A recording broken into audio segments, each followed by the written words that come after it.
Bienvenue à Apple Différemment, votre podcast sur la vulgarisation du monde Apple. Ce podcast est pour vous simplifier les termes techniques qui nous compliquent souvent la vie. On va parler d'usage, de besoins, d'envie et de notre passion pour Apple à travers ses produits, ses services et son histoire.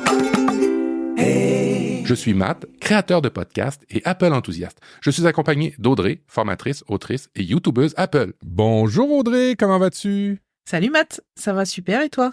Ben, ça va bien. Le printemps arrive. Qui dit printemps dit soleil, alors moi je ne peux être que heureux. Et de ton côté, je pense que la météo, c'est pas vraiment le beau temps tout le temps en ce moment, je pense. Bah écoute, du moins en Bretagne, la pluie ne s'arrête jamais. J'ai pas regardé les précipitations en millimètres, mais je pense que c'est l'hiver le plus pluvieux qu'on a eu depuis très longtemps. Je me disais qu'on n'a même pas pu faire une balade un jour de beau temps, tu sais, froid et sec sur la plage cet hiver, parce que j'ai l'impression qu'il a plu tous les jours. Là, on est en pleine tempête depuis hier soir, donc le printemps, les giboulées de mars durent très longtemps. Ça fait au moins 3 semaines qu'on se prend de la grêle, qu'on se prend du froid, de la pluie. Enfin, c'est assez désagréable, donc j'ai aussi très très hâte que ça se calme et qu'on puisse enfin profiter d'être dehors en t-shirt ou en pull, du moins. Mais toi, t'as vraiment hâte de profiter d'être dehors en pull, en t-shirt au moins, parce que tu fais une activité en ce moment récurrente à l'extérieur, je pense. Ah, tu veux tout savoir. Oui, j'ai acheté un van que je suis en train d'aménager. Vous pouvez me suivre sur Instagram dans mes stories, je partage souvent ce que je suis en train de faire. Je m'éclate parce que déjà, on en a déjà parlé, j'adore la menuiserie et j'adore fabriquer des trucs. Donc, je suis en train d'aménager tout ça, isolation et tout. Donc, j'ai consommé énormément de vidéos YouTube ces derniers mois. Et ouais, l'idée, c'est un peu alors pas de vivre en nomade, mais de partir régulièrement dans l'année, ou voire très régulièrement, dans des endroits où il fait un temps un peu plus agréable, un peu plus chaud, et où on peut profiter un peu plus d'être dehors. On a hâte de voir tout ça avec Est-ce que ça va être la Audrey formation mobile? Est-ce que tu vas mettre des stickers sur les côtés, la coulo auto? Je sais pas, j'essaie de trouver un truc. Est-ce que tu vas mettre des stickers sur ce véhicule? Je sais pas, pour l'instant, il est tout blanc en mode utilitaire, donc ça me plaît bien aussi de rester un peu discrète. Et après, faut que je priorise aussi les dépenses parce que tout ça coûte cher. Hein, comme on en parlait juste avant, acheter une grosse batterie, acheter un frigo, enfin voilà, il y a plein de choses à acheter.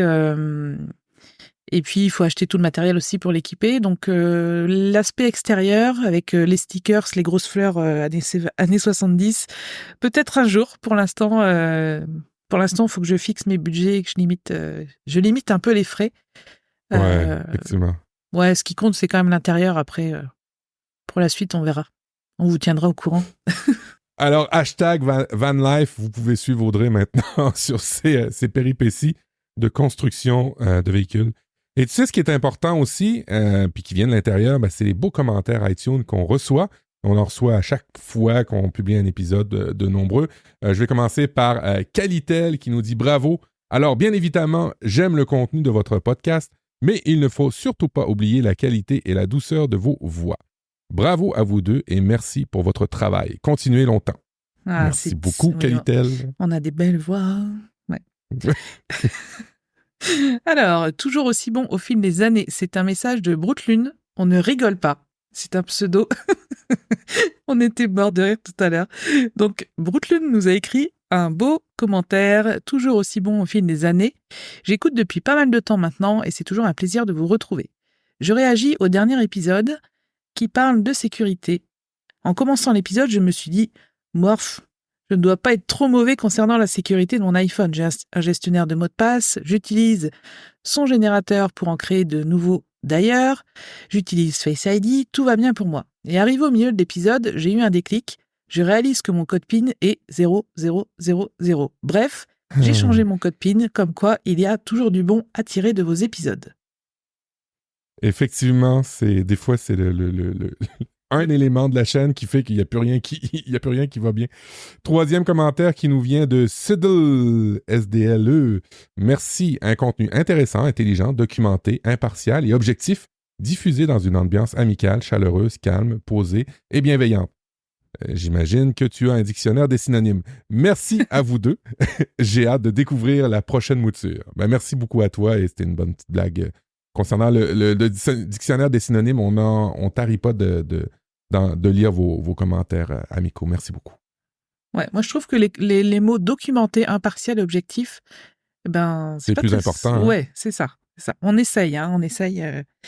Bon après, on était tellement pas dans le contrôle de ce qu'on dit que je pense que naturellement on essaye d'être impartial et c'est pas forcément une voie qu'on suit, c'est juste un truc naturel quoi. Ben, on n'a pas de script dans nos épisodes. Alors des fois on peut peut-être s'égarer ou faire une erreur, mais on essaye le plus possible de se reprendre, ça c'est certain. Bah oui, et puis on est entre nous, on est un podcast amateur, donc on est entre copains, on est entre nous, voilà, on passe du bon temps et on partage ce dont on a envie de parler. Ouais, parce que ce que vous savez pas, c'est que ça fait déjà un bon moment qu'on se parle avant d'enregistrer, Audrey et moi. Ouais, 45 minutes. On enregistre à 18h, hein. Ouais. Oui, avec le changement d'heure d'été. Quoi de neuf chez Apple pour le mois de mars? Eh bien, écoute, on a reçu dans notre boîte aux lettres électronique une annonce de la WWDC qui se tiendra du 10 au 14 juin. J'ai pas vérifié, ça me semble dans les mêmes périodes que d'habitude. Où évidemment, on va avoir beaucoup de nouveautés au niveau logiciel. Est-ce que tu as entendu des vues ou regardé des rumeurs qui se contredisent d'une semaine à l'autre avec Mark Gurman, par exemple? Les rumeurs que j'entends sur iOS 18, surtout, parce que c'est quand même le système le plus convoité, on va dire, parmi tous les OS d'Apple. Ouais. Ça parle beaucoup d'intelligence artificielle, qu'Apple doit pas louper le coche cette année pour faire évoluer Siri, pour rendre nos iPhones plus intelligents, plus réactifs. Et puis, on se disait tout à l'heure, en fait, qu'il y a quand même de l'intelligence artificielle. Je pense que ça fait longtemps qu'il y en a dans nos iPhones, dans nos Mac, dans nos iPads, mais pas sous la forme d'un prompt où on va demander fais-moi une image ou dis-moi du texte. C'est beaucoup plus... c'est placé de manière beaucoup plus transparente. Moi, je préfère la vision d'Apple là-dessus, où en gros, ça reste un outil qui vient s'intégrer dans l'existant, plutôt que juste un bouton magique où on pourrait demander n'importe quoi. Ouais, effectivement, si vous avez, par exemple, la dernière version d'iOS 17.4, ben, vous avez remarqué que dans votre application de podcast, il y a la retranscription en fait de tous les épisodes, ce qui fait que vous êtes capable, en ce moment, là, si vous nous écoutez, vous ouvrez l'application, vous appuyez sur l'espèce de petite bulle pour la retranscription. Audrey, t'as échappé ton bouchon.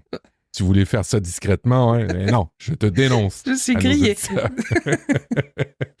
Et c'est ça, alors dans l'application podcast, mais aussi dans les photos, quand vous faites des recherches, ben, c'est encore là de l'intelligence artificielle en arrière de ça. Un peu partout, il y a de l'intelligence artificielle. Mais tel qu'on en entend parler, de la génération d'images, de la génération de texte, Apple n'est pas encore là. Il y a des rumeurs comme de quoi qui sera en train de faire des partenariats avec Google, Microsoft pour implémenter leur algorithme en interne. On verra. Il y a effectivement des bouts de code qu'on voit passer en ce moment sur GitHub de chez Apple directement. C'est clair qu'il va y avoir de l'intelligence artificielle. Comment ça va se présenter? Je ne sais pas. Je pense qu'une des vedettes pour les prochaines moutures des logiciels, ça sera quand même des applications comme Keynote, des applications comme Page, qui pourraient bénéficier de correcteurs ou de reformulation automatique, de création d'images, de disposition, tu sais, de diapositives qui pourraient être intéressantes. Ça, je vois ça venir gros. Puis pour le reste, ben, ça va être sûrement des implémentations intelligentes comme seul Apple est capable de nous surprendre à chaque année. C'est vrai que ça ferait pas de mal au niveau des bibliothèques d'images, etc. Ouais. Pour l'instant, c'est un peu chiche, quoi. C'est un peu... t'as des animaux, t'as des choses, mais c'est du monochrome, c'est très années 90-2000, quoi. Donc là-dessus, c'est vrai que intégrer dans des logiciels qu'on connaît, ça serait intéressant. Et peut-être des nouvelles générations dans iMovie d'introduction. Je pense que ça va être comme ça qu'on va le voir chez Apple arriver et pas juste une application comme vous voyez chez ChatGPT, par exemple. Ça va vraiment être plus... ça devrait normalement être dans une lignée intéressante de ce que fait Apple.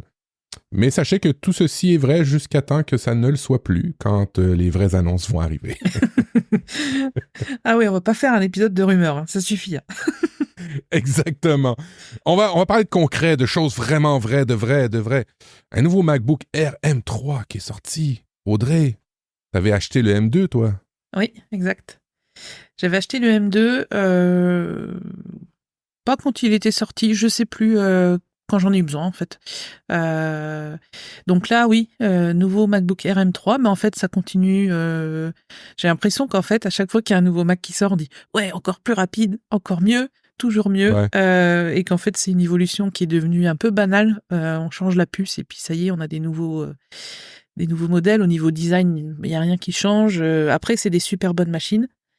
Ouais. MacBook Air, vraiment top, quoi. Franchement, justement, tu vois, dans l'idée de partir travailler un peu en mode nomade, je me suis dit, ah là là, mais il faut que je m'achète un MacBook Pro et tout, parce que j'aurais besoin de puissance et tout. Mais en fait, je me dis, mais non, mon MacBook Air M2, il va être très bien, même si je fais un peu de montage vidéo, pendant cette période-là, je vais tester avec lui. Je sais qu'il a une autonomie de dingue, donc ça c'est bien aussi de pas devoir le recharger trop souvent.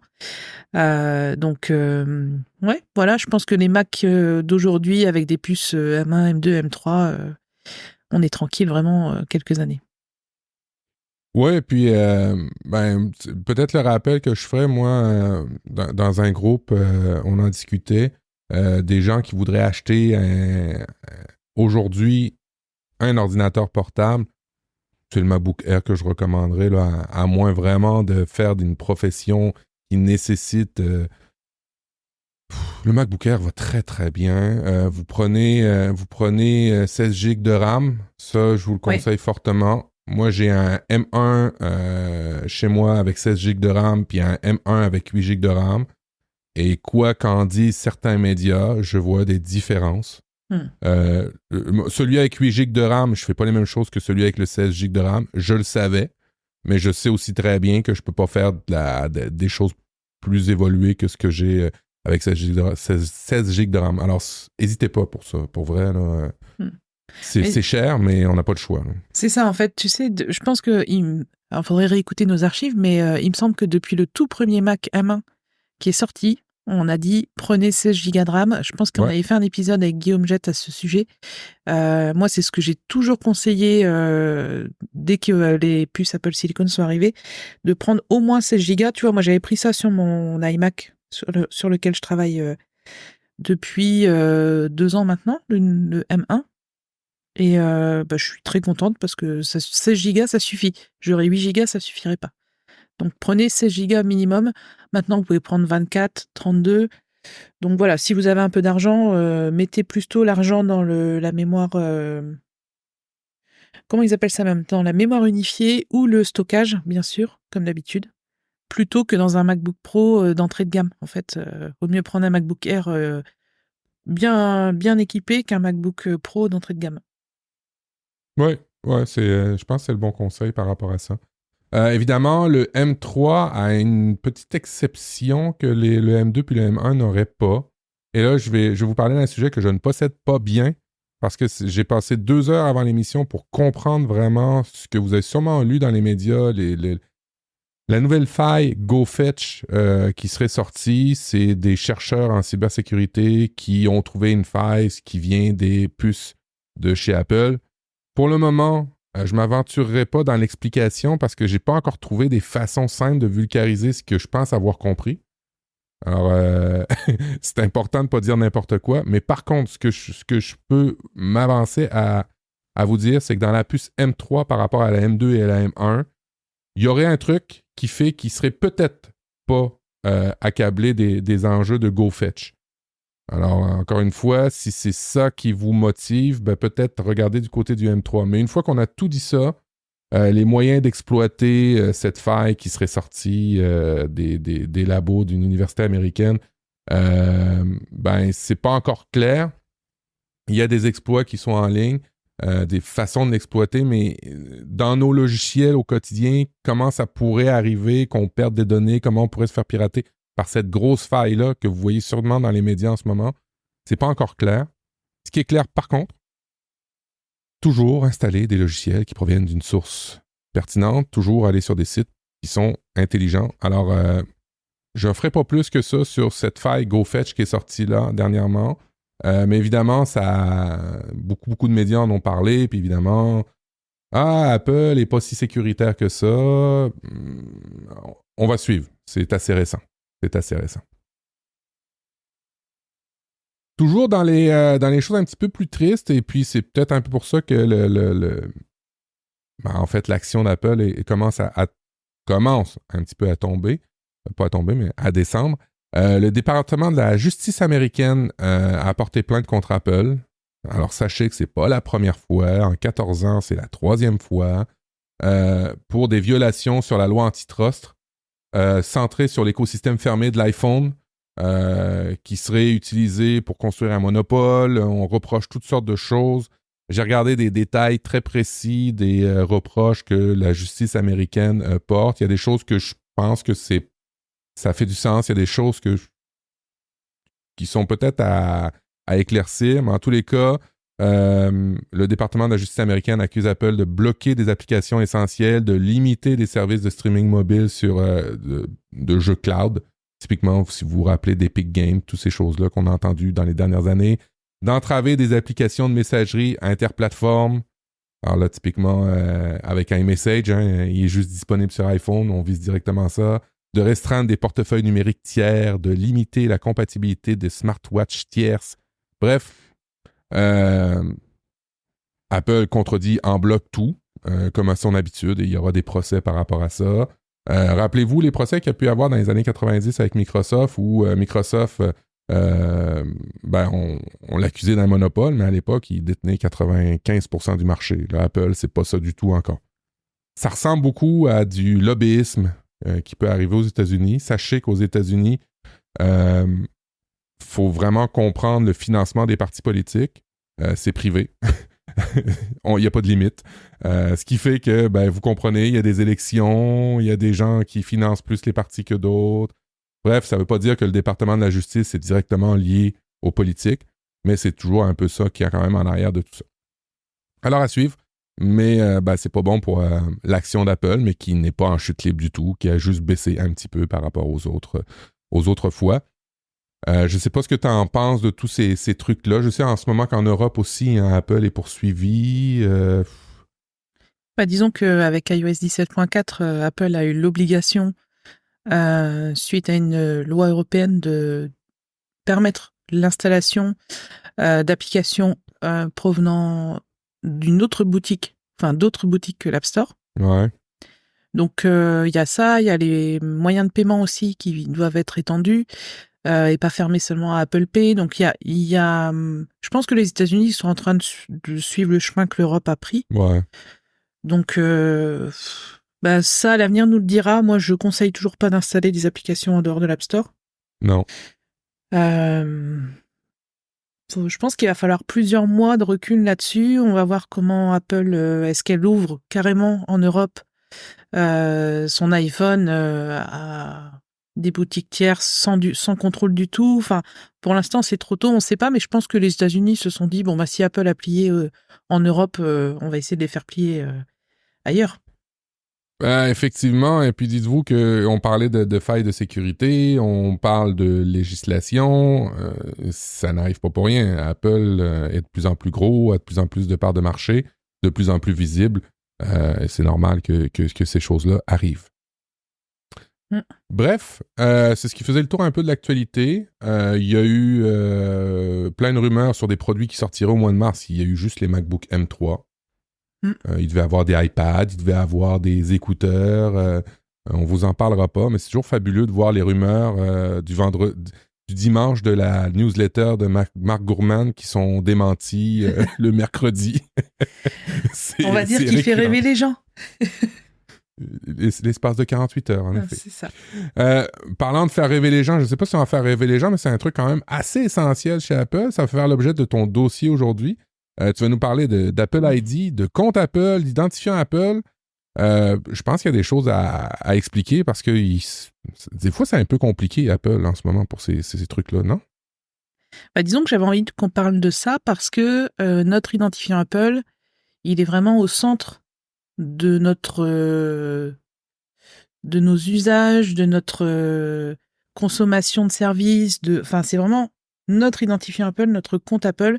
C'est vraiment le centre de tout. Et si on perd accès à ce compte Apple, bah là, c'est la cata. J'imagine même pas ce qui peut se... Enfin, franchement, à partir du moment où on ne peut plus rien contrôler, c'est très compliqué. Donc, j'avais envie qu'on en parle. Et comme toi, tu utilises le partage familial, je m'étais dit, on peut faire un bon dossier, moi sur l'identifiant Apple et puis toi sur le partage familial, parce que tu l'utilises en famille, ce qui n'est pas mon cas. Donc, ce qui m'étonne, c'est que moi, je propose une formation gratuite sur tout savoir sur son identifiant Apple sur ma plateforme de formation et je suis étonnée du nombre de gens qui suivent cette formation. C'est une formation gratuite, donc c'est un peu normal qu'elle intéresse les gens, mais j'ai beaucoup de retours de gens qui apprennent beaucoup de choses dont je vais vous parler aujourd'hui dans cet épisode. Alors déjà, il faut savoir qu'il y a plusieurs intitulés pour un même produit, on va dire. Apple utilise parfois le terme compte Apple, parfois identifiant Apple, Ouais, parfois Apple ID. Mac Génération avait fait un article il n'y a pas longtemps en disant que ça y est, Apple allait peut-être trancher en Europe ou en France sur l'intitulé exact qu'il faudrait utiliser. Pour moi, compte Apple, c'est celui qui me semble le plus juste parce que c'est plus juste un identifiant. Aujourd'hui, c'est un compte qui regroupe plein de services, qui fait fonctionner les applications. Je vais vous en parler après. Mais voilà. Donc déjà, dites-vous tout simplement que quand vous entendez parler de Apple ID, de compte Apple ou d'identifiant Apple, c'est la même chose. Donc déjà, c'est beaucoup plus clair. On sait aussi que chez Apple, vous avez un seul compte pour tout ce qui est lié à l'univers d'Apple et un seul compte pour tous vos appareils Apple. Si vous avez un Mac, un iPhone, un iPad, vous devez utiliser le même identifiant Apple sur vos 3 appareils. Pareil pour votre Apple TV. Bref, vous devez utiliser le même identifiant Apple tout simplement parce que y a des choses qui ne seront pas à jour, qui ne seront pas synchronisées si vous utilisez plusieurs identifiants Apple. Il y a un truc que j'ai toujours trouvé un peu bizarre, qu'il n'y a pas vraiment chez Microsoft, c'est que sur mon Mac, je peux avoir un compte sur mon Mac et le relier après à un identifiant Apple. Et ça, je trouve ça un petit peu mélangeant, moi. Oui, tu peux avoir en fait, c'est les comptes utilisateurs. C'est ça.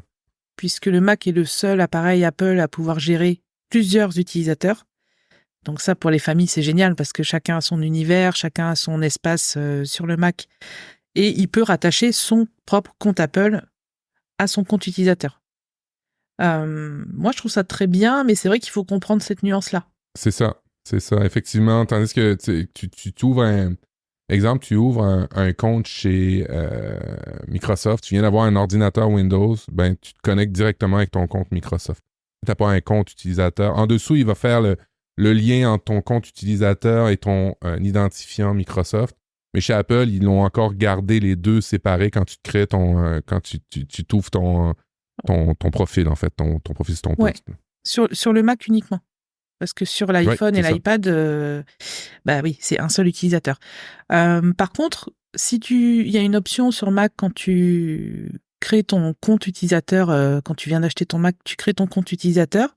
Donc c'est vraiment utilisateur dans la machine, sur le Mac. Tu peux utiliser ton identifiant Apple pour te débloquer si tu perds le mot de passe de ton Mac, par exemple. Donc il y a un lien qui est fait entre les deux, mais en effet, c'est pas le même compte. Dans le sens où le compte de ton Mac, ton compte utilisateur, il va s'appeler simplement avec ton nom ou ton prénom. Il n'y a pas de notion d'adresse mail ou autre. Alors, je crois que le problème que j'ai le plus rencontré quand je formais des gens en présentiel, c'était les couples. Et bien souvent, madame elle avait son iPhone, mais il était rattaché au compte Apple de son mari. Souvent, en fait, ils avaient un seul compte Apple pour deux et très vite, ça posait des problèmes. Donc, il faut vraiment que chaque personne du foyer ait un identifiant Apple bien à elle, tout simplement pour déjà ne pas empiéter sur la vie privée des autres, puisque si vous utilisez l'identifiant Apple de votre mari ou de l'un de vos parents, bah vous allez recevoir les messages, vous allez voir les photos. Enfin, c'est c'est vraiment pas terrible, question vie privée. Donc, même si ça paraît compliqué au départ, il faut déconnecter le compte auquel l'appareil est attaché et vous créez votre propre identifiant Apple. Alors, soyez rassurés, si vous voulez garder les contacts, par exemple, vous êtes une épouse, vous voulez garder les contacts de du carnet d'adresse qui est rattaché au compte de votre mari ou certains agendas, etc. Lorsque vous allez vous déconnecter de son compte Apple, il y aura des questions qui vous seront posées, notamment voulez-vous garder une copie des contacts? Et là, vous direz oui, comme ça, vous repartez pas de zéro. Donc ça, c'est assez intéressant, ça a été prévu par Apple, mais clairement, arrêtez d'être au sein des familles, d'être 3 personnes avec le même identifiant Apple, c'est gratuit. J'en ai vu tellement des configurations incroyables qu'il faut vraiment pas hésiter, c'est gratuit de toute façon les comptes Apple, donc n'hésitez pas à vous déconnecter et à repartir avec votre propre compte. Vous pouvez vérifier ça sur l'iPhone et l'iPad, vous allez dans l'application Réglages, vous appuyez sur votre nom, ou du coup sur le nom de votre mari ou de votre de votre père, de votre mère, de votre conjoint, et vous voyez l'adresse mail liée au compte qui est utilisé. Et à ce moment-là, en descendant tout en bas, vous pouvez faire des connexions et soit vous connecter si vous avez déjà un identifiant Apple, ou soit en créer un nouveau. Est-ce que tu as déjà vu ce genre de situation dans ta famille, Matt? Au début, c'était vraiment le bordel jusqu'à temps que je fasse le compte familial. Où là, la terreur de Matt qui est arrivée dans la famille en disant, là, on arrête les conneries, là. C'est moi qui gère le partage familial, alors chacun va avoir son compte.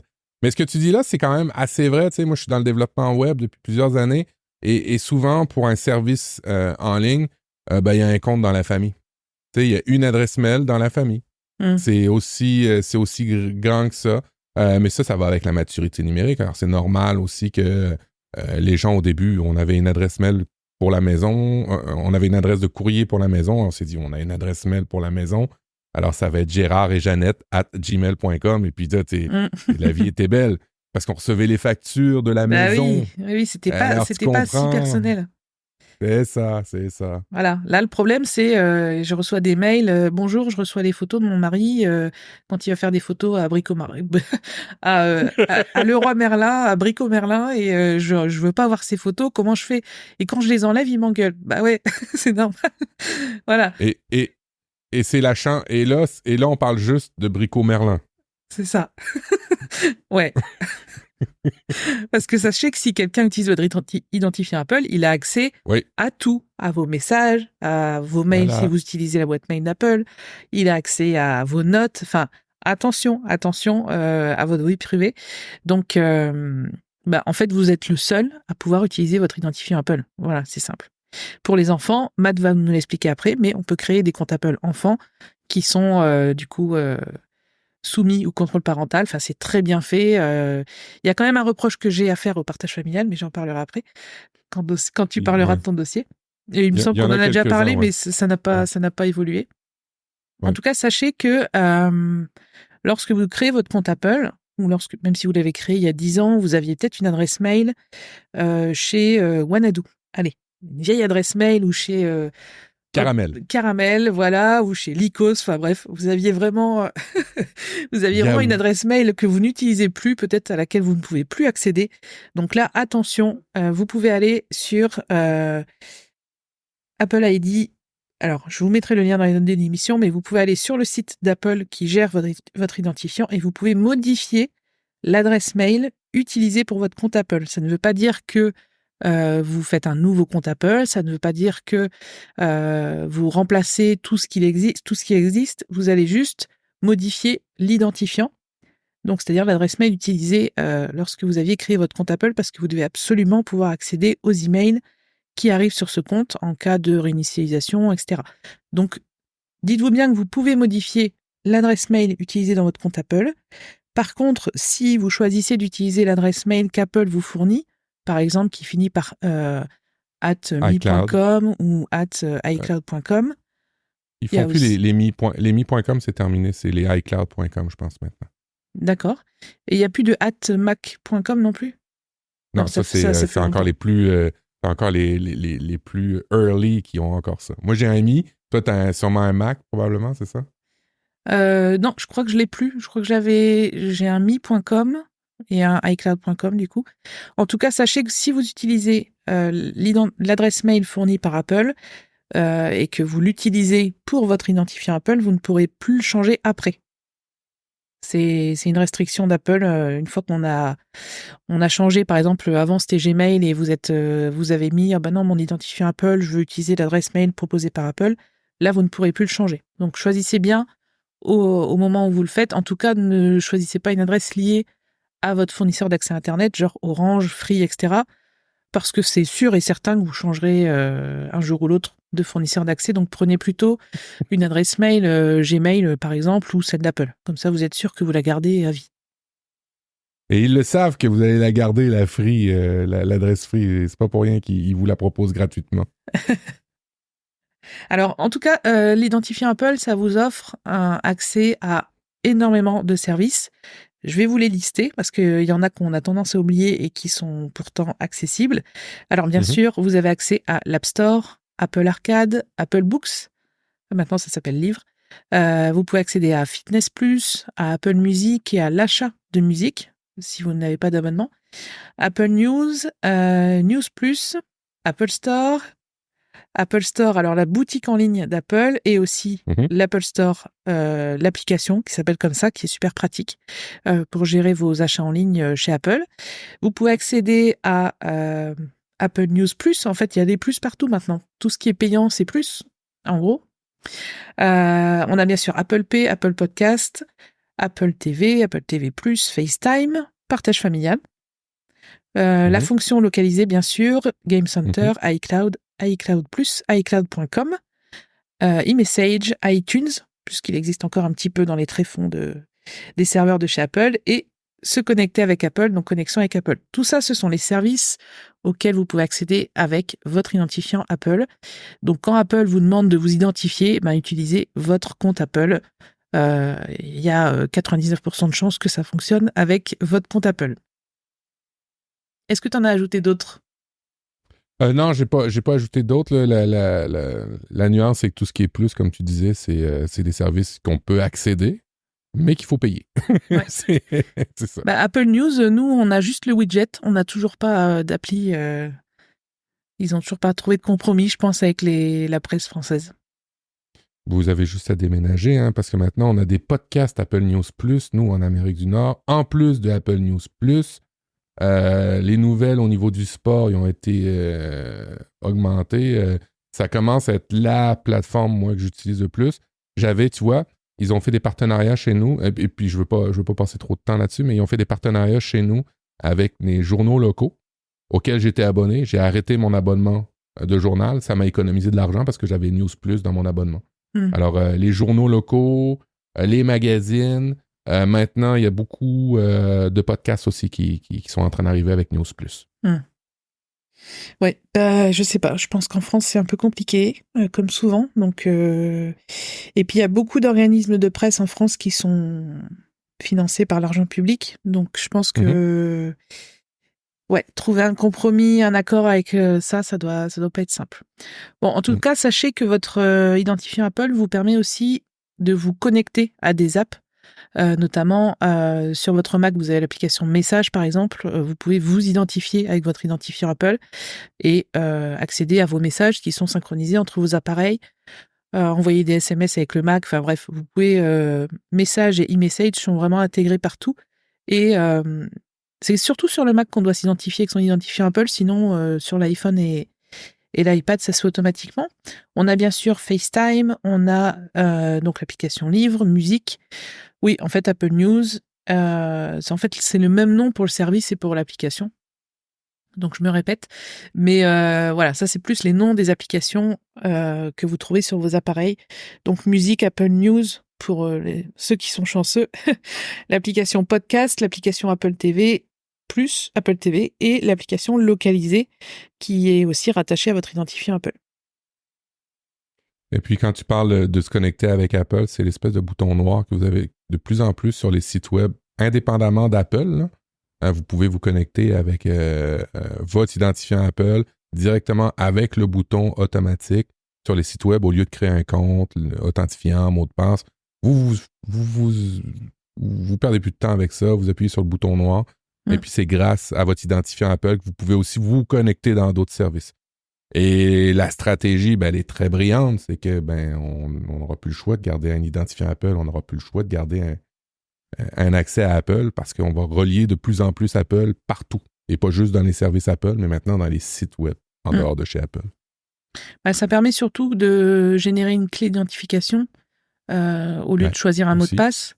Et on devra juste mettre notre empreinte ou notre visage pour s'identifier et on n'a même pas connaissance de cette clé. Donc c'est vraiment la connexion complètement transparente. Donc c'est bien. Et je pense que le jour où tous nos comptes en ligne seront ainsi configurés, ben on n'aura plus de problème de mot de passe. Donc c'est ce que l'avenir nous réserve. Et en attendant, on jongle un peu entre les deux en ce moment. Je sais qu'il y a Google qui s'y est mis. Il y a quand même de plus en plus de grosses sociétés qui permettent de d'activer des clés d'identification. Et franchement, c'est vraiment hyper pratique, quoi, et hyper sécurisé par rapport au mot de passe. Ouais, c'est avant on vous disait en fait d'avoir un gestionnaire de mots de passe, de générer des mots de passe différents, mais avec ça, on n'a même plus besoin de faire quoi que ce soit. Des fois, c'est tellement transparent, je me fais je me demande si je me suis authentifié sur les services. Tellement ça va vite. C'est fou, hein? Ouais. Avec Face ID, ça va très vite. Touch ID sur le Mac, on se doute bien que si on a placé notre empreinte sur le bouton Touch ID, c'est qu'on s'est identifié. Mais c'est vrai que c'est le but, hein. Après, les mots de passe, ça n'est jamais devenu simple, en fait. Et comme le niveau de sécurité augmente d'année en année, c'est de plus en plus complexe pour les utilisateurs. Donc, on a des gestionnaires de mots de passe qui aident vraiment bien, mais ça nécessite quand même... parfois, il y a des problèmes, on n'arrive pas à se connecter, et donc c'est parce que le mot de passe, le trousseau s'est pas synchronisé, ou il y a eu un problème, ça arrive, même quand on connaît bien. Donc, les gens qui maîtrisent pas trop, je pense que les clés d'identification, ça sera vraiment très, très bien pour eux. Et en sachant que si vous avez bien évidemment un identifiant Apple, vous avez accès à iCloud en version gratuite qui intègre plein de choses qu'on ignore un peu. Donc par exemple le trousseau, ça vous n'avez pas besoin de payer iCloud Plus pour avoir un trousseau dont je viens de parler avec un gestionnaire de mots de passe, etc.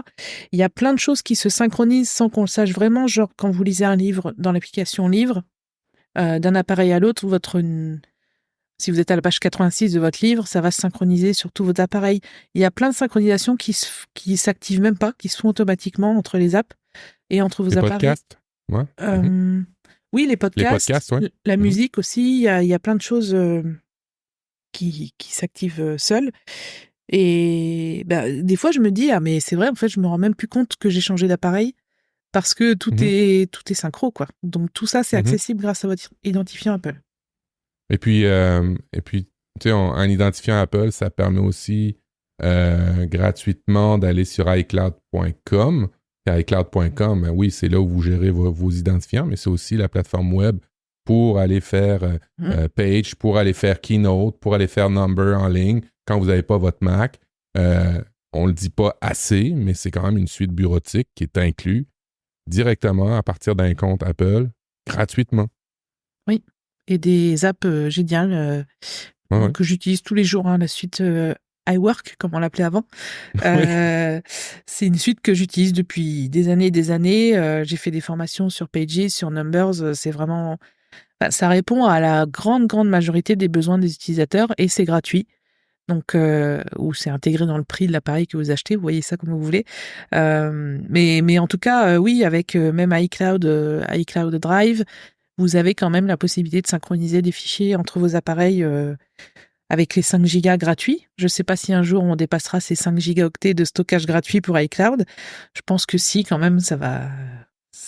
Ouais, ils ont fait une avancée quand tu te rappelles, quand c'est iOS 16, je pense, qui a amené ça quand tu migrais d'un iPhone à un autre. petit peu limité à ton 5 GB gratuit pour l'espace de stockage pour la migration. Alors ça, tu vois, il y a des trucs qui commencent à ouvrir. C'est vrai que 5 GB, c'est vraiment absurde en 2024. On le disait, je pense, il y a 10 ans, mais on va le dire encore maintenant, c'est pas beaucoup. Oui, après, il y a beaucoup de choses qui se synchronisent sans utiliser ces 5 gigas. Par exemple, les contacts, les calendriers, les rappels. Il me semble qu'il y a tous les services de base qui n'utilisent pas le stockage. Donc ça, c'est aussi une bonne nouvelle. Alors, ce qu'il faut retenir de tout ça, c'est que vous voyez, entre tous les services disponibles, tout ce que vous allez mettre de votre vie privée dans votre identifiant Apple, dans vos applis, il faut absolument que vous ayez un mot de passe de sécurité maximum pour votre compte Apple, un mot de passe unique et robuste. Il faut que vous activiez l'identification à 2 facteurs. Maintenant, c'est obligatoire, mais il y a encore des vieux comptes où il faut l'activer manuellement. Vous pouvez également créer une clé d'identification pour votre compte Apple, donc je vous conseille de le faire. Vous pouvez définir un contact de secours si jamais vous avez peur de perdre votre mot de passe ou l'accès à votre compte. Vous pouvez définir une personne de confiance qui n'aura pas accès à vos données ni à votre identifiant. Ça sera juste une personne qui recevra un code sécurisé si vous avez besoin de changer votre mot de passe, par exemple, parce que vous l'avez perdu. Et bien sûr, de votre vivant, choisissez un contact légataire pour que quelqu'un hérite de votre compte Apple et de tout ce qu'il contient, et de tous vos achats, et de tout l'argent que vous avez mis chez Apple, en fait. En fait, il y a eu on a une sur la chaîne publique au Canada, ça s'appelle La Facture, sur Radio-Canada chez nous. Il y a une émission d'affaires publiques qui a enquêté sur justement, après la mort, comment Apple gère les comptes. Alors, c'est très important, je vais vous le dire, ça fait partie des façons de faire de chez Apple. Vous avez bien beau notarier, mettre dans des documents légaux que tous vos comptes appartiennent à votre conjoint ou conjointe à votre décès, Apple ne vous donnera jamais accès à votre compte iCloud si vous n'avez pas activé le compte légataire. Jamais. La seule façon qu'ils aient le droit de vous donner accès au compte iCloud, c'est après un jugement de la Cour américaine. Alors ça, c'est hyper important parce que vous allez avoir accès à certains trucs chez Apple, pas tout de ce que vous aviez de votre vivant chez Apple, mais au moins les contacts, certains trucs sur votre compte iCloud que vous pourrez récupérer. Vous serez limité en termes de temps avec un compte légataire. C'est pas, vous n'allez pas l'avoir pour le restant de vos jours à vous au décès de votre conjointe. Moi, j'ai fait un petit short pour vous l'expliquer. Je vous ai mis aussi dans les notes de l'émission l'enquête qui a été faite par rapport au nuage d'Apple concernant justement les décès des gens. Le contact légataire, il faut vraiment comprendre qu'il faut l'activer chez Apple, sinon il sera impossible, on ne peut pas être plus clair que ça, de récupérer des choses d'un conjoint décédé. Alors, activez ça. Moi, personnellement, ça me paraît tout à fait normal que si moi, je n'ai pas décidé de mon vivant qui serait légataire de mon compte, que personne ne puisse y accéder. Après, c'est une fonctionnalité qui existe depuis genre 1 an ou 2, c'est très récent. Donc, oui, en fait, le problème, il est le suivant, c'est qu'au Canada, lorsqu'il y a lorsque tu fais tes papiers comme il faut avec un notaire avant ton décès, là, que tu fais ton... on cherche le nom. Ton testament. Tu fais ton testament et que tu dis dans ton testament, je veux accorder l'accès, on est mariés ensemble, toi puis moi, Audrey, là, je veux laisser accès à Audrey à mon décès et qu'on fait notarier tout ça. Quand moi je vais décéder, Audrey, tu pourras pas dire à Apple, regardez, j'ai un testament, ça a été signé par un homme de loi de chez nous, en France ou au Canada. Parce que c'est la législation américaine qui fait foi. Et pour pouvoir donner accès dans les diverses législations, Apple a mis en place le contact légataire. Effectivement, c'est nouveau. Et il faut vraiment le rappeler de l'activer parce que sinon, Apple ne pourra pas rien faire pour vous, à moins que vous mettiez des millions de dollars dans un procès américain, sur sol américain, pour qu'Apple puisse vous donner le compte iCloud de votre compagnon. Oui. Alors maintenant, vous êtes prévenus. Voilà. Merci Audrey et Matt. Vous êtes prévenus, moi j'en ai déjà parlé dans des vidéos, dans des formations. Dès que ça a été disponible, j'ai conseillé de le faire. Alors bien sûr, vous pouvez changer de contact légataire quand vous voulez. Hein, il n'y a pas de... Voilà, si vous divorcez, si un de vos parents vous désigne contact légataire, désigne un de ses enfants contact légataire, en fait, c'est modifiable quand vous voulez. C'est comme le contact de secours. Hein, rien n'est gravé dans le marbre. Mais c'est vrai que c'est intéressant. Alors, c'était encore plus intéressant à une époque, tu sais, où on achetait de la musique, où on achetait des films. Aujourd'hui, on dépense moins d'argent parce qu'on a des abonnements. Mais faites-le, c'est toujours bien. Alors, tu vas avoir accès à tout ce qui est sur ton iCloud. Hein. Si vous avez mis dans le reportage, Apple expliquait pas que tu aurais accès à tes playlists iTunes, à tes favoris. C'est vraiment tout ce qui est sur ton iCloud. Alors, tes livres que tu auras mis sur ton iCloud, tes documents, tes contacts, tes mails, tes courriels, mais pas d'autre chose que ça. Là. C'est pas... c'est quand même limité à ce que vous avez mis sur votre profil iCloud. Donc, par exemple, si tu as dépensé au cours de ta vie chez Apple 20 000 $ en application, personne ne peut en hériter? Non. C'est ce qui était dans le ça m'a moi-même surpris. Tu pourras pas, mais parce que c'est pas sur le iCloud. Le contact légataire, c'est vraiment sur le iCloud. C'est vraiment les fichiers personnels, le contenu, les photos, etc. Il y a un truc qui est pénible chez Apple, et je sais pas quand est-ce qu'ils vont corriger ça, c'est le fait de pas pouvoir fusionner deux comptes Apple. Moi, j'ai souvent des clients qui me disent j'avais un vieux compte Apple, mais dessus j'ai plein de photos et tout, et j'en ai créé un nouveau, donc c'est un peu bancal, j'ai 2 identifiants Apple, je sais pas lequel garder, et on peut toujours pas fusionner deux comptes. Non. Je trouve ça vraiment pénible. Mais vous pouvez, sur un compte Apple, en tout cas au Canada c'est comme ça, j'imagine en Europe aussi, vous pouvez demander une archive complète de toutes les données qu'Apple a sur vous, sur les comptes Apple, sur les serveurs d'Apple. Ce qui fait que vous allez pouvoir extraire toutes les données, photos, mails et ainsi de suite de ce compte-là et pouvoir les réinjecter dans l'autre compte. Mais effectivement, les applications, tout ça, tu l'as dans le... C'est ça, les gens sont souvent bloqués par rapport à un jeu sur lequel ils jouent depuis 5 ans, ils sont au niveau 960 et ils veulent pas perdre leur progression, donc ils se connectent où ils ont un appareil avec un identifiant Apple et un autre. Enfin, franchement, c'est compliqué, surtout tout ce qui est lié aux applications et au contenu des applications. Est-ce qu'après, c'est pas aux développeurs de permettre... Ça serait peut-être bien... Peut-être ça existe. En fait, par exemple, tu as un jeu, comme je disais, où tu es au niveau 1248 et tu veux absolument pas perdre. Cette application, elle est liée à ton identifiant Apple, donc si tu as changé d'identifiant Apple, tu peux plus continuer ton jeu, tu repars à zéro. Est-ce que si on contacte le développeur et qu'on lui demande de changer le compte rattaché au compte du jeu, est-ce qu'il peut le faire? Je sais pas. Je sais pas pour les jeux, mais ça m'est arrivé de changer de compte, puis dans des applications où j'avais des services, puis je contactais le fournisseur, et bien souvent, il me switchise, mais évidemment, il faut montrer patte blanche, parce que c'est un beau vecteur de piratage, sinon. Oui. Est-ce qu'on passe au partage familial? Parce que du coup... Oui, c'est un sujet qui va bien, parce que, là, on vous a expliqué ce qu'on pouvait faire avec un compte Apple. Mais quand on a une famille, puis une famille d'aujourd'hui, là, c'est pas forcément la famille typique. Là. Vous pouvez avoir d'autres personnes dans votre famille. En théorie, c'est tous ceux qui sont en dessous du toit de la maison. En théorie, c'est ça.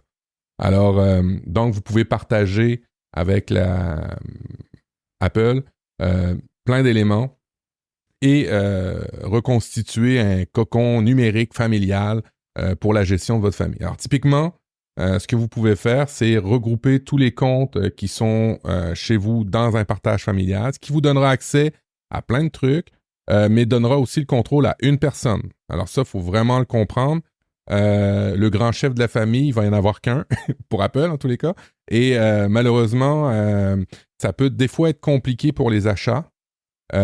Typiquement, c'est vraiment prévu pour des adultes avec des enfants et pas des 2-3 adultes ensemble qui ont des budgets séparés. Je veux juste être clair là, par rapport à ça. Exemple, moi, dans mon partage familial, il y a ma sœur. quand ma sœur veut acheter des choses, c'est compliqué. Parce que c'est son budget à elle, alors il faut qu'elle me envoie l'argent, alors c'est un peu compliqué. Mais dites-vous que c'est vraiment fait pour une famille. Alors, mettez ça pour une famille. Alors, la configuration, ça se fait du côté de votre téléphone ou d'un Mac. Vous pouvez configurer le partage familial. Il y a un organisateur familial qui va être responsable des achats. C'est ce que je disais. Va être responsable des membres de groupe. Il y a des petites nuances entre un membre adulte, un membre enfant en bas de 14 ans, 13 ans, tout dépendant des législations. Apple a bien fait ça. Il y a des nuances. Exemple, nous au Canada, un enfant en bas de 13 ans peut pas avoir... on peut créer un compte d'un enfant d'en bas de 13 ans, mais pas en haut de 13 ans. Il faut que l'enfant se fasse son compte lui-même et après ça, tu l'importes dans le partage familial. Alors, qu'est-ce que ça partage? C'est quoi les avantages d'un partage familial? Ben, tout bonnement, tout ce qui est abonnement et achat que vous allez effectuer, ben, ça va être inclus là-dedans. Alors, typiquement, moi, j'ai le forfait Apple One Premium Plus qui me coûte très cher par mois. Mais si je redivise ça au nombre de personnes qui l'ont, ben, tout de suite, ça revient beaucoup moins cher. Alors, j'ai Apple Télé Plus, j'ai Apple Music, j'ai Apple Arcade, j'ai iCloud Plus, j'ai qu'est-ce qui vient avec ça? Fitness Plus, News Plus. Ben, évidemment, tout ça, toutes les personnes qui sont dans mon groupe familial vont en bénéficier. Il y a aussi maintenant des achats in-app. Tout dépendant si le développeur a activé cette fonctionnalité-là. Si vous avez des applications et que vous prenez un abonnement dans des applications, maintenant, ces abonnements-là peuvent être aussi partagés. Alors ça, c'est chouette. Les achats de livres, les achats de films, si vous en achetez encore sur la plateforme Apple TV+, vous allez pouvoir partager tout ça. Excuse-moi, je te coupe, mais du coup, par exemple, toi, tu t'achètes un livre, un Stephen King ou un truc qui fait peur. Est-ce que le livre, il arrive sur la tablette de tes enfants? Ou est-ce que quand eux vont le chercher dans la librairie, ils vont voir le petit nuage comme quoi quelqu'un de la famille l'a acheté? Alors, quand je vais sur mes garçons, ils peuvent pas... Alors, c'est ça l'astuce. Alors, vous allez voir comment mes enfants arrivent à installer des applications pour lesquelles je les ai pas autorisés. Alors, s'ils vont sur l'App Store tranquillou et ils voient une application, ils me demandent l'accès pour l'installer. Alors, moi, je reçois une notification, ma conjointe ma copine reçoit une notification, puis on autorise ou pas. Mais si les enfants vont dans l'App Store et vont dans le partage familial et vont voir la famille et vont voir mes achats, là, ils bypassent l'installation et la demande d'installation. Alors, c'est une faille connue chez nous dans la famille, parce que des fois, j'arrive sur le téléphone de mon garçon, je fais « Mais je t'ai jamais autorisé d'installer Snapchat? » Ben non, mais tu l'avais installé déjà, toi, alors j'ai dit « Montre-moi comment t'as fait. » Alors, c'est bien de le savoir. Sachez qu'il y a des fins finaux dans la famille qui arrivent à s'installer des trucs. Par contre, pour ce qui est des livres, ben, il faut qu'ils demandent... s'ils ne passent pas par cette faille-là que je viens de vous expliquer, que j'espère va être corrigée plus tard, il faut vraiment qu'ils demandent à chaque fois pour acheter un truc. Et aussi, les Apple Care Plus. Quand on prend un exemple, Marlène a un Apple Care Plus pour son Apple Watch. Elle l'a pris, ça passe sur ma carte de crédit, mais je ne le vois pas dans mes achats. C'est compliqué, l'organisation des achats avec le partage familial. C'est pas encore 100% au point. Il y a des petits trucs que je peux vous dire que vous pourriez être surpris. Mais quand vous allez sur iCloud avec le bouton... je me rappelle plus, c'est le titre. Le titre est très mauvais d'ailleurs. C'est pour notifier une erreur d'un achat d'une application. Quand tu vas sur cette plateforme-là, tu peux voir tous les achats que les autres auraient fait avec ta carte de crédit. Parce que les adultes vont pouvoir le faire sans te le demander. Alors, tu comprends que si t'as maximum 6 personnes, si tu ajoutes 5 adultes, 18, 19 ans, 20 ans, ils vont pouvoir acheter des trucs sans que sur ta carte de crédit. Alors, il faut vraiment, vraiment que ce soit réservé à ça. Là. C'est vraiment le point que je déplore dans le partage familial, c'est que si t'es juste en couple, il n'y a pas d'enfant, il n'y a pas de contrôle parental. Si t'es juste en couple, ben, en fait, tu perds un peu de ta vie personnelle, privée, parce que si tu es l'organisateur de la famille, non, mais si tu es le conjoint, à chaque fois que tu t'achètes un livre, t'achètes une appli ou un abonnement, ben, l'autre le verra. Et ça passera sur sa carte à lui. Je trouve ça vraiment dommage qu'on puisse pas avoir plusieurs cartes bancaires, que les adultes ne puissent pas utiliser chacun leur carte bancaire au sein d'un partage familial. C'est un reproche qu'on fait depuis longtemps. Je pense qu'on en a déjà parlé dans ce podcast, mais ça n'évolue toujours pas. Et moi, c'est pour cette raison que je n'ai pas activé le partage familial dans mon couple, parce que je trouve que ça respecte pas la vie privée de l'un et de l'autre. C'est pas parce qu'on est un couple ou une famille qu'on n'a pas droit à son espace privé. Donc, je trouve ça... En fait, j'avoue que c'est limite. Le truc qui est bien dans le partage familial, qui ont réussi comme il faut, c'est le stockage iCloud. C'est-à-dire que je vois ce que les gens consomment, mais je sais pas quoi. Ouais. Alors, je sais typiquement que mes enfants ont pris tant de gigas sur le compte, mais je peux pas savoir quoi. Tandis que les achats, ça va sur ma carte de crédit. Bon, fait que ça, c'est... Alors, vous comprenez que si vous avez un forfait de 200 gigas ou 2 téras comme j'ai dans ma famille, vous allez pouvoir partager cet espace-là pour toute la famille. Alors, si vous avez 200 gigas, c'est 200 gigas pour la famille. C'est pas 200 gigas par personne. C'est vraiment, là, c'est un peu comme dans le lit, hein. Faut tirer la couverture plus de ton côté, moins de ton côté. Il y a les pieds froids et tout. C'est ça. Localisation, ils ont bien réussi ça. Dans localisation, je peux pas, à moins qu'un membre de la famille m'autorise à ça, je peux pas savoir où est-ce que sont toutes les personnes. Ça, je peux pas le savoir en temps réel. Par contre, les objets, je peux les savoir. Alors ça, c'est un peu... Je vais y aller directement. Là. Les objets, je peux savoir tous les AirTags qu'on a configurés dans la famille, je suis capable de les voir où ils sont. Alors ça, au niveau de la vie privée, dans un partage familial, c'est un peu compliqué, je te dirais. Là. Mais c'est quand même bien quand ta copine te dit « J'ai perdu les clés d'auto », puis tu ouvres ton téléphone, tu dis « Non, elles sont en arrière de toi dans le magasin », puis elle se retourne, puis elle t'appelle. Tu sais, t'es à distance, puis elle t'appelle. Et elle dit « Ah oui, je les avais pas vus ». Puis là, tu raccroches, puis tu dis « Tu vois, c'est utile de voir où sont les objets de tout le monde ». Mais effectivement, on peut... on voit quand même beaucoup de trucs que peut-être on devrait pas dans un partage familial. On devrait pouvoir... Alors, pour les mineurs, c'est différent, mais moi, le problème, c'est vraiment le couple. C'est-à-dire que en tant que couple, 2 adultes pourraient dire non, ça, je veux le montrer, ça, je veux pas le montrer. C'est pas une question d'avoir des choses à cacher à son conjoint, c'est une question que son conjoint n'est pas censé... on n'est pas censé tout partager non plus. On peut aussi avoir... installer une appli, installer un jeu... Après, moi, je me pose des questions par rapport aux enfants quand ils deviennent majeurs et que leur compte... Enfin, non, pas majeurs. Au-delà de 14 ans ou 13 ans, suivant les pays, ou 16 ans même parfois, quand leur compte Apple n'est plus un compte enfant, mais devient un compte Apple classique... Il peut sortir du compte familial. Ouais, et est-ce qu'ils partent avec leurs applis, leurs avancements dans les jeux Est-ce qu'ils partent avec ce qu'il y a sur stocké sur iCloud? Je sais pas. C'est une fichue belle question. Moi, ce que j'ai expérimenté, c'est le fait que quand vous créez un compte pour un enfant qui est âgé de moins de 13 ans ou 14 ans, tout dépendant du pays, vous pouvez plus après ça le retirer du partage familial. Il va rester. Dès qu'il a 14 ans, là, vous allez pouvoir le retirer. Alors, faites bien attention. Si vous vous dites, je vais faire un test, je vais me créer un faux enfant dans le partage familial pour voir comment ça fonctionne, vous allez être prêt avec. C'est la nuance. T'es prise avec un enfant? J'ai un enfant fantôme qui s'appelle Charlie et que j'ai créé pour un tuto et pour des formations. Et du coup, je vois toujours Charlie qui est là et qui grandit. Il doit avoir 12 ans, là, je crois. Alors, je vais juste me rectifier parce que je vous ai donné une fausse information.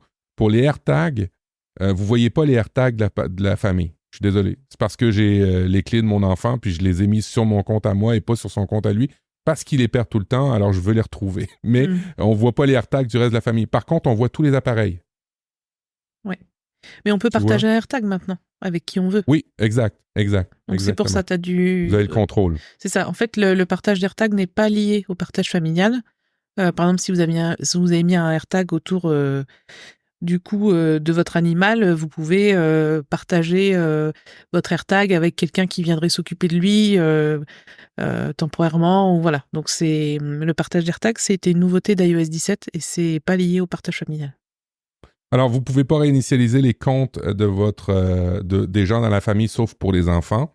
Le partage familial, comme je vous l'ai dit, vous ne voyez pas les documents, tout ce qui se trouve dans iCloud, mais vous voyez les achats. Les autres fonctionnalités, ça offre la possibilité de partager la localisation entre membres de famille. Hein, vous êtes dans une famille, vous pouvez le partager facilement, mais c'est vous qui avez le contrôle. Alors, ça peut être intéressant par rapport à ça. Vous pouvez créer des albums de photos familiaux.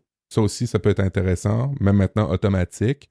Vous avez aux États-Unis tout ce qui est partage d'Apple Cash. Vous pouvez envoyer de l'argent sur des cartes. On n'a pas encore ça, malheureusement, au Canada. C'est quand même... Tu sais, quand tu fais la balance des inconvénients puis des avantages, moi, c'est sans équivoque. Le partage familial, dans mon contexte, c'est vraiment beaucoup plus intéressant de l'avoir activé. Là. Même si...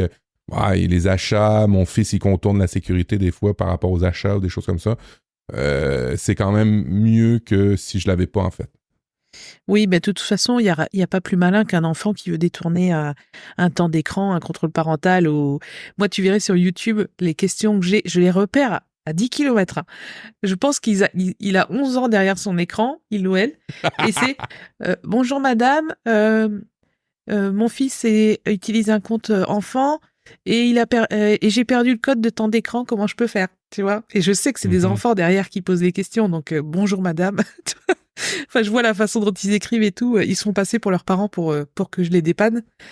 Et alors, effectivement, tu parles de temps d'écran, puis j'ai oublié dans mes notes, on peut, dans les partages familiaux, mettre des limites pour les enfants par rapport au temps d'écran, par rapport à ce qu'ils vont utiliser comme application, par rapport à leurs contacts. Hein, ils peuvent pas contacter qui ils veulent. Des applications peuvent se fermer automatiquement. Et ça, c'est vachement chouette. Pour vrai, quand on voit ce qui peut arriver à des enfants avec toutes sortes de prédateurs, c'est quand même super intéressant de... vous en êtes responsable, hein, vous les avez mis au monde, alors faut en faire attention. Par contre, je vis certaines frustrations d'un adolescent qui se sent trop contrôlé. Oui. Alors, faut mettre un peu d'eau dans son vin par rapport à ça. Là. C'est au niveau de la famille. Parce que moi, il arrive à la maison et il me dit mes amis, ils sont pas limités sur leur iPhone là, par leur père. Non, effectivement, c'est vrai. Alors, il faut jouer avec ça, c'est un peu compliqué. Alors, les limites, ça, c'est chouette. Et aussi, vous avez la possibilité, lorsque vous avez le partage familial, d'activer, de mettre le contrôle. Alors, il est compliqué à expliquer celui-là, mais si des photos avec de la nudité seraient envoyées, vous pourriez être averti automatiquement qu'il y a une photo suspecte et après ça, avoir la discussion avec votre enfant. Vous ne verriez pas la photo, OK? Mais vous pourriez être averti de ce genre de truc-là. Je trouve ça vraiment génial. Et c'est pas un truc qui s'en va sur les serveurs d'Apple, c'est un truc qui est analysé en local sur les téléphones. Apple voit juste qu'il y a un avertissement qui a passé, mais il ne voit pas la photo. Alors, juste pour vous rassurer. Oui. Tu vois, on parlait d'intelligence artificielle au début de l'épisode. La détection du contenu sensible, je pense que ça, c'est lié à l'intelligence artificielle, puisque notamment avec AirDrop dans les transports en commun, on peut enfin activer la détection de contenu sensible pour éviter de recevoir des photos dégueu, pour rester poli. Donc, de dit précis. Voilà, on peut activer la protection du contenu sensible, que ce soit avec, je crois qu'il y a AirDrop, il y a Message, et du coup, la photo, elle est très floutée, il y a juste un petit triangle jaune indiquant est-ce que vous êtes sûr de vouloir voir la photo. Donc ça, même pour les adultes, c'est possible d'activer ça dans les réglages de l'iPhone, et c'est vraiment très bien, donc encore plus pour les enfants. Effectivement, et puis tu vois, partage familial, t'as pas besoin de payer. Tu peux l'avoir, c'est pas un truc qui est payant. Tu l'actives et c'est tout. Après ça, tous tes achats, comme on disait toi tout à l'heure pour le compte Apple, tous tes achats au moins vont être divisés dans ton partage familial. Mais le partage familial est gratuit. Mais évidemment, il faut acheter les produits Apple. Mais une fois que c'est acheté, vous les avez automatiquement dans votre configuration. Oui, mais tu vois, j'ai lu une actu ce midi sur TikTok le fait que TikTok est attaqué de partout, je crois, en ce moment, par rapport à la protection des mineurs. Et donc là, en Floride, aux États-Unis, les enfants de moins de 14 ans n'auront plus le droit de créer un compte Instagram ou TikTok à partir de 2025, selon une nouvelle loi. Alors ça veut dire, déjà, même Facebook, à l'époque, c'était interdit aux mineurs de moins de 13 ans. Il y avait des gamins de 8 ans sur Facebook. Oui, mais ça reste de l'addiction aux réseaux sociaux, même il y a 5 ans ou 10 ans. Donc, je pense qu'il y a beaucoup de parents qui n'utilisent pas le contrôle parental. Et ça peut créer, en France, il y a eu un regroupement de parents dont leur enfant s'est suicidé suite à un usage excessif de TikTok, avec un algorithme qui est vraiment mauvais pour les ados. Donc, ça devient quand même assez grave. Donc, je pense même si ça paraît être juste une appli, les ados qui font 6 heures de TikTok par jour, c'est pas possible. Il faut vraiment contrôler ça, quoi. Ouais, tu vois, typiquement chez nous, c'est interdit. Moi, je l'ai supprimé partout. Je l'ai jamais installé à mon fils TikTok. Malheureusement, puis ça, c'est vrai dans votre vie personnelle, mon fils a des amis qui sont sur Snapchat, sur WhatsApp. Alors, il y a plein d'applications, mais vous pouvez mettre un contrôle parental sur des groupes d'applications. Les médias sociaux. Vous pouvez être très granulaire à l'application, mais aussi des groupes.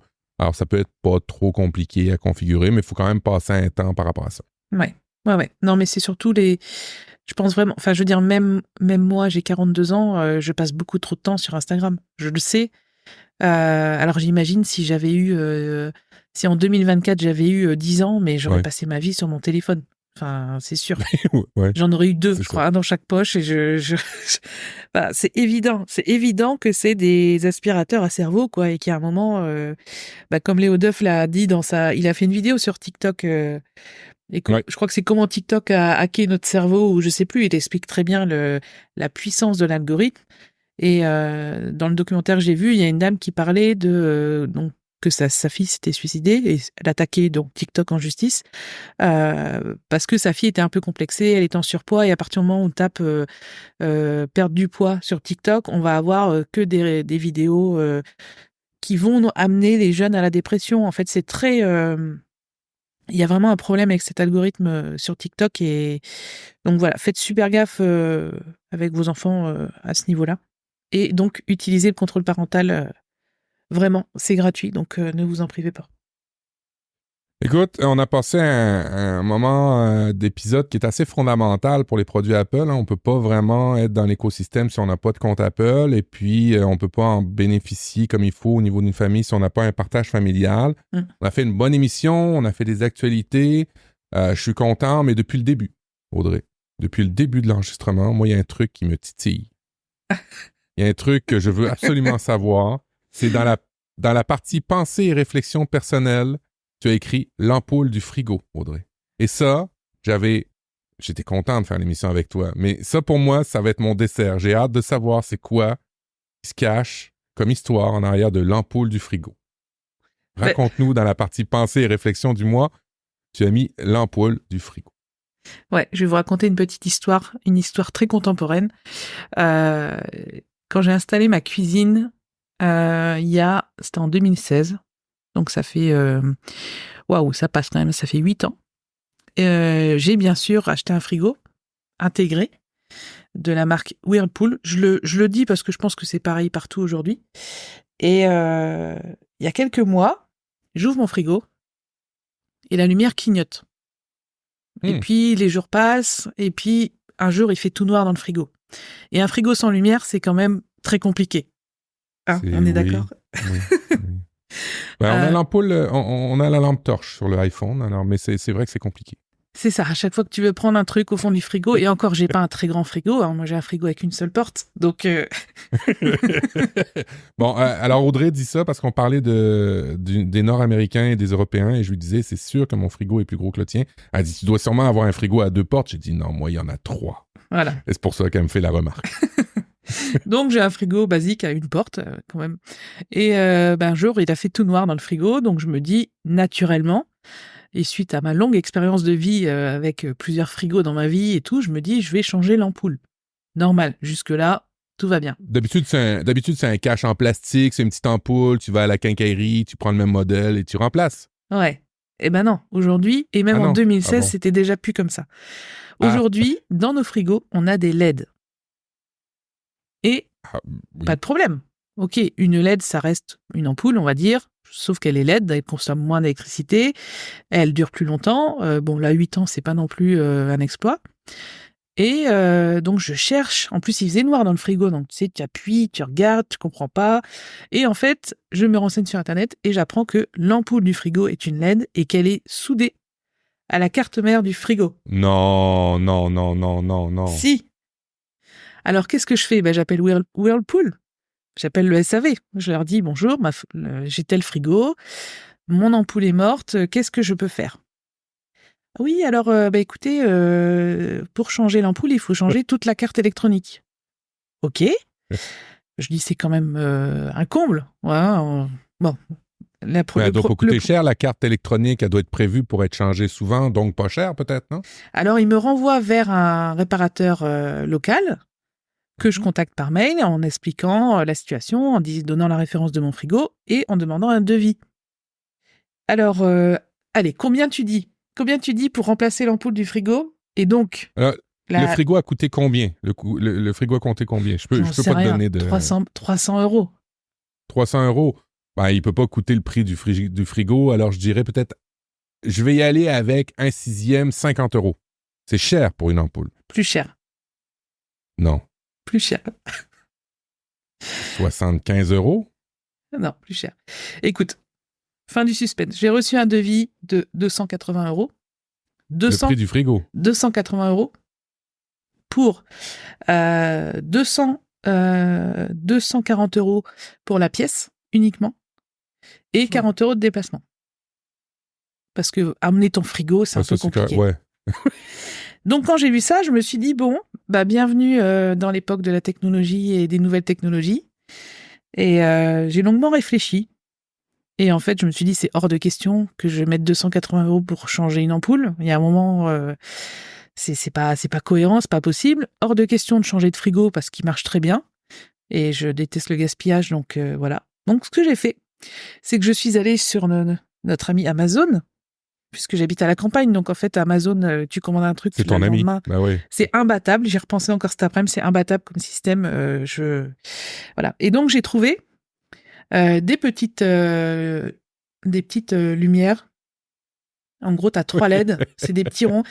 Ça se colle, et en fait, tu mets des piles rechargeables dedans. Donc, j'en ai acheté 2. Ça m'a coûté 8 €. Je les ai collés dans le frigo. J'ai des piles rechargeables que je change tous les 3 mois. Et le frigo n'a jamais été aussi lumineux. Donc, voilà. La solution, si l'ampoule de votre frigo est une LED soudée à la carte mère, à la carte électronique du frigo, eh bien, achetez des petites lumières et des piles rechargeables. Ouais, c'est incroyable. Je trouve ça... je trouve que c'est l'exemple parfait de notre société actuelle, où tout est vraiment jetable. Tout est de plus en plus compliqué à réparer. Voilà. Bon, alors, il y a des lois contre ça, mais toi, est-ce que tu vas t'engager un avocat? Est-ce que tu vas faire des papiers? Tu vas envoyer ça à Whirlpool? Est-ce que tu n'avais pas envie d'utiliser les leviers légaux que vous avez en France? Parce qu'en France, vous avez toutes sortes de trucs là, pour... Et je sais que tu penses que je suis ironique en te posant la question, mais je te la pose quand même. Alors, écoute, en fait, comme j'avais acheté ma cuisine chez Ikea et que Ikea sous-traite de l'électroménager, déjà j'ai mis un peu de temps à trouver le fabricant, à trouver que c'était un frigo Whirlpool, parce que chez Ikea ils enlèvent les marques sur les équipements électroménagers. Et j'ai regardé actuellement la même référence qui est vendue chez Ikea a une ampoule qui se démonte. Donc, okay. Ils ont appris de leurs erreurs, ils ont corrigé le tir. Donc, si vous devez acheter un frigo, vérifiez ça. C'est tout con, mais alors je me ferai plus reprendre à ce piège, parce que voilà, je trouve ça clairement inadmissible, mais je trouve ça bien qu'ils aient corrigé le tir et qu'ils aient remis une ampoule qui s'enlève facilement et qui se change facilement. Avant d'acheter des gros électroménagers comme ça, moi, j'achète toujours on a une revue, je pense que vous avez la même chose en France, c'est UFC que Choisir, je pense, chez vous, c'est un truc comme ça. Protection du consommateur. Ils font à chaque année, ils font des guides par thématique. Alors, des fois, tu as des box Internet, des fois, tu as des frigos, des fois, tu as des véhicules. Et à chaque fois, avant, je vérifie ces guides-là pour acheter. Parce que bien souvent, chez nous, il y a les réparateurs qui expliquent achetez pas ça, ça va être compliqué à réparer dans ces critiques-là. Alors, ça m'a pas... est-ce que j'en suis prémuni de ces conneries-là? Certainement pas. Tu vois, pendant la pandémie, j'ai la machine à laver, il y avait une pièce à changer, elle coûtait plus cher que la machine à laver. On a tous vécu ça. Parlez-moi d'imprimante aussi, hein, où la cartouche coûte plus cher que l'imprimante. Alors, mais effectivement, ça a aucun sens. Guillaume Vendée me parlait de son iPad Pro où l'écran avait été fissuré puis ça coûtait le même prix qu'un iPad Pro. Il n'y a pas une marque qui est meilleure que l'autre pour ça. Je trouve ça bien qu'il y ait des lois. Je trouve ça bien que tu aies des parades en achetant des trucs que tu... Mais est-ce que je comprends que c'est à chaque fois que tu ouvres ton frigidaire et tu appuies sur la lampe? Non. Ou ça s'allume automatique? C'est des détecteurs de mouvement et de luminosité. OK, alors t'as quand même la fonctionnalité que ça s'allume comme il faut. Ouais, c'est pas aussi rapide parce que tu sais, le frigo, t'as un bouton poussoir en fait avec la lampe d'origine où dès que tu l'ouvres, ça s'allume. Là, t'as 1 ou 2 secondes, on va dire. On sent que la détection est pas à la seconde dès que tu ouvres, mais ça suffit largement pour savoir ce que tu vas prendre et voilà. Mais si tu veux, en France, on a quand même le droit à la réparation. Enfin, c'est passé dans les lois. Je crois qu'on a 5 ans les fabricants nous donnent le droit à la réparation pendant 5 ans. On a les fiches avec A, B, C, D, E, Z, avec la consommation énergétique. Donc, pour moi, ces étiquettes, moi, j'achète du A+, ou du A++, parce que c'est très, très peu consommateur d'énergie. Mais pour moi, ça voulait dire aussi que ça se réparait facilement, que ça avait été conçu dans un esprit écologique. Et en fait, là, il y a eu quelques années de fabrication où en fait, ils n'ont pas pensé au fait que l'ampoule pouvait mourir, parce que c'est vrai que quand j'ai appelé la hotline de Whirlpool, elle était étonnée. Elle m'a dit mais normalement la LED elle dure toute la vie, tout le temps de vie du frigo quoi. Donc je lui ai dit non, je suis l'exception. Et shit happens, comme on dit, là, ça arrive des fois.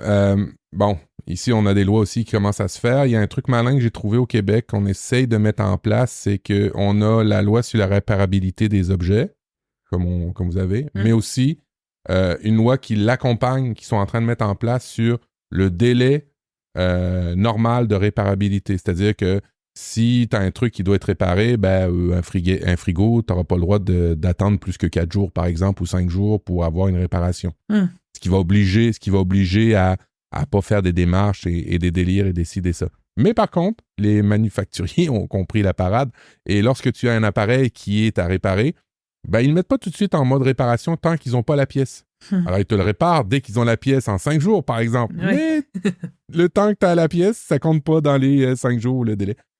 Ouais, et puis après, à quel prix? Parce que moi aussi, je pouvais le faire réparer, mais je me suis dit, une ampoule, ça coûte 2 € normalement, pas 280 €. Tu vois, c'est ça.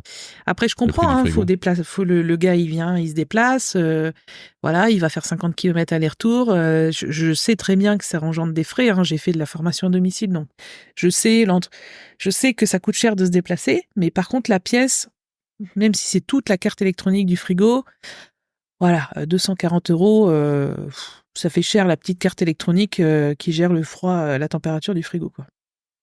Bon, alors ma curiosité est rassasiée. Je sais ce que tu avais marqué dans les notes sous l'ampoule du frigo. Tu as ajouté aussi Bookmaker, un podcast produit par Arte que tu voulais nous partager.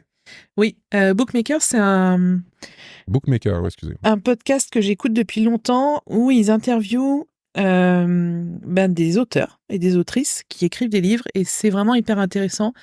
En général, c'est 3 épisodes de 30 minutes chacun où ils vont interviewer un auteur sur sa façon d'écrire, sur ses rituels, sur ce qui a inspiré tel ou tel livre. C'est vraiment au cœur même de la création du livre, de la création des histoires.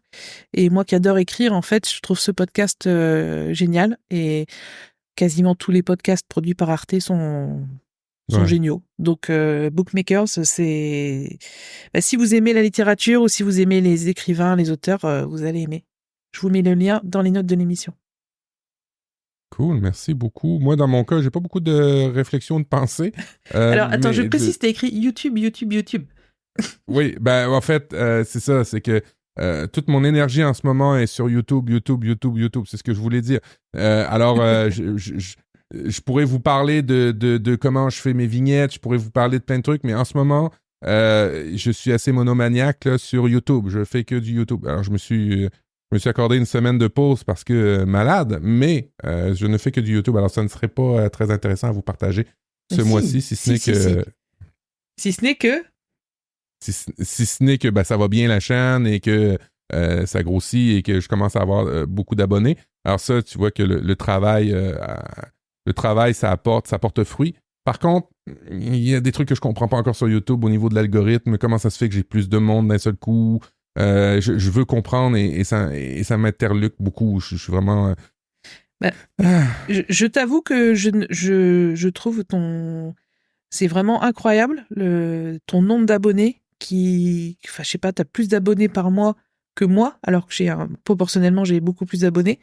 C'est vraiment en pleine expansion, là. Je pense, c'est pour ça, quand je t'ai envoyé un message en te disant l'algorithme t'aime bien en ce moment, et c'est vrai, tu t'es vraiment poussé. Je pourrais pas l'expliquer. Mais en tout cas, c'est génial parce que t'as travaillé, t'as fait plus de 130 vidéos, donc voilà, il était temps que ça décolle. Moralement, ça fait du bien quand même. Oui, effectivement. Après 2 ans, ça fait du bien. Et bref, je fais du YouTube. Alors, j'avais pas grand-chose à vous partager plus que ça. Alors, n'hésitez pas à aller sur ma chaîne. Et avant de terminer, on vous rappellera qu'il y a quand même encore le bouton jaune, le gros bouton jaune pour nous faire des dons si vous aimez ce qu'on produit une fois par mois pour le moment. On est toujours en réflexion. Évidemment, vous pouvez pas laisser ou raccrocher l'épisode ou terminer l'épisode sans aller sur iTunes et nous accorder une note de 5 étoiles avec un beau petit commentaire. Ça nous ferait très plaisir. Et pour terminer, Audrey, on peut te rejoindre où avant de donner tous les liens pour Apple Diff?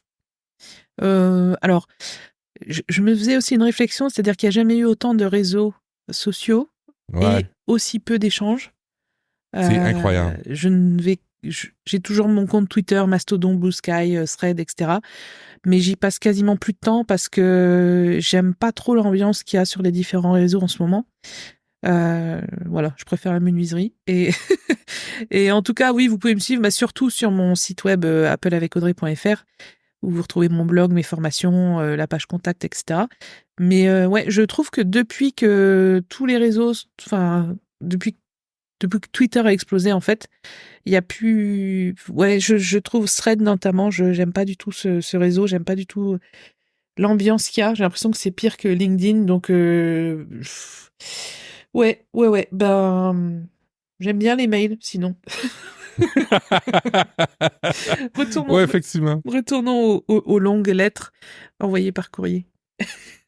Et j'en suis à la même réflexion. Depuis que ça a éclaté sur Twitter, j'ai jamais eu aussi peu d'échanges. En même temps, je tweete moins. Je X moins, je sais pas comment on le dit maintenant. Je partage mes trucs sur les réseaux sociaux, mais j'ai pas beaucoup d'échanges. Mais par contre, en tant que créateur, je remarque que la partie communauté YouTube est cool. Sur ma chaîne, ma partie communauté, je sais pas pour toi, mais c'est quand même plus bienveillant que ce que je pensais YouTube. Tu sais, j'avais une idée en tête de YouTube, c'est beaucoup de gens hargneux, mais non, pas sur ma chaîne. Pas pour le moment. Non, moi sur ma chaîne, 99% des gens sont adorables. J'ai plein de commentaires avec des petits cœurs et tout. C'est vraiment... je pense que les gens sont un peu le reflet de ce qu'on est, en fait. Et que je pense que toi comme moi, on est des gens bienveillants et on partage avec plaisir ce qu'on connaît. Donc si on a... forcément, moi j'ai des insultes, des trucs comme ça, mais ils sont très vite. En plus, il y a des fois, je reçois un mail... avec une insulte ou tout ça, et quand je vais voir, elle est déjà supprimée. Donc il y a aussi YouTube qui fait un gros travail de modération de manière très efficace. Mais en tout cas, oui, j'ai beaucoup plus d'échanges dans les commentaires sur YouTube aujourd'hui que sur les réseaux sociaux. Ce qui fait que le meilleur moyen, je pense, pour nous trouver, Audrey et moi, en ce moment, c'est aller sur nos chaînes, allez dans la partie communauté ou allez sur notre site respectif et puis vous allez pouvoir nous rejoindre. Alors, je vais le répéter, Apple avec Audrey.fr. Vous trouverez tous les liens qui vont bien pour Audrey. Moi, c'est profduweb.com. Vous retrouverez aussi tous les liens qui vont bien. Et en tous les cas, si vous voulez continuer à nous suivre, n'hésitez pas à aller sur applediff.com. Il y a aussi tous les liens pour l'abonnement au podcast et utilisez le bouton jaune. Oui, et merci pour tous les dons qu'on a reçus au mois de janvier, février, mars. Vous continuez à nous soutenir, donc c'est cool. C'est vrai que toi comme moi, on est pas mal occupés en ce moment, donc on s'est refocalisé sur un épisode un peu plus long mensuel. Et puis, quand il y aura du nouveau, on vous indiquera ce qu'on compte faire pour la suite. Excellent. D'ici là, on reste toujours dans nos réseaux, on peut vous répondre. Et on se retrouve le mois prochain avec certainement des nouvelles actualités d'Apple et puis un état d'avancement, pas du frigo parce que le frigo maintenant c'est réglé du côté de chez Audrey, mais un état d'avancement pour la van life d'Audrey et peut-être qu'elle aura réfléchi à nommer son véhicule parce que moi ce que je suis sur YouTube, tous les van lifers comme on appelle, nomment leur véhicule. Alors il faut que tu baptises ton véhicule Audrey, j'espère que tu l'auras réfléchi à quelques noms à nous proposer le mois prochain. Pour l'instant, je l'appelle la camionnette, parce que je trouve que c'est un très beau nom, et j'aime bien la camionnette. Ça me rappelle les séries TV que je regardais quand j'étais petite, où ils avaient une camionnette, et j'aimais bien. Ouais. Donc voilà, pour l'instant, elle s'appelle la camionnette, et je pense pas que ça sera la Audrey Formation Shop, un truc comme ça. Non. La Coulo Auto, t'as pas aimé, là? La Coulo Mobile, ouais, non. Coulo Mobile. Excellent, on se retrouve le mois prochain. Ciao tout le monde, bye bye. À bientôt.